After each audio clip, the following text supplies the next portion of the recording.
Ay babam ne oldu sana? Selam Şabay. Teşekkür. Bak. Şeyi getirir mi koy? Nefes alabilirsin. Nefes alıyorum ben. Ay Allah! Mungarı! Babam dedi. Ha bir daha. Sen tutursan. Evet.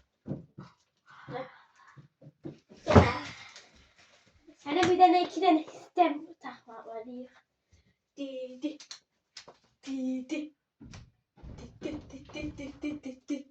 Yandım ayağımdan. Sıçtım ay dostlar. Takamıyor lan. Ha şimdi yap şimdi. Bunu bağlıyorsun. Kolunu aç deme. Aman ya koydum.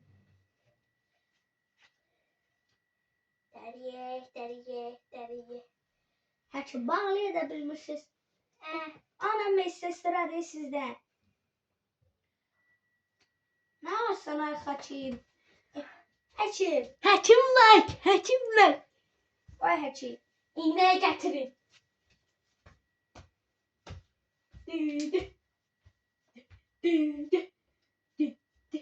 Haçımcağım. Bağladın. Keşke. İzleyeceğim iğne tapa. İğne tapırıyla bu çölde. Dostlar. Ay dostlar. Dur aşkım. Bu. İğne vuracağım. Hadi. Şığı yandır derdim. Karanlık okul. Işık pul bize yardım et. Sana yok. Geleceğim.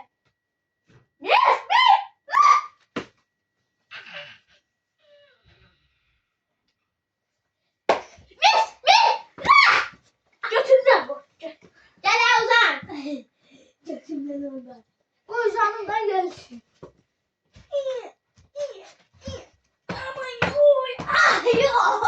Sana yani sana yani. Yeni bilersin. Birazdan Rus süre. Dostlar, bu benim dostum Həkim oldu. Hər şey üzünü göstərməyən bir pox dostum. İndi mən üzünü göstərirəm hamınıza. Ne söyler lan? Aha, şimdi sıçtık. Koşun lan!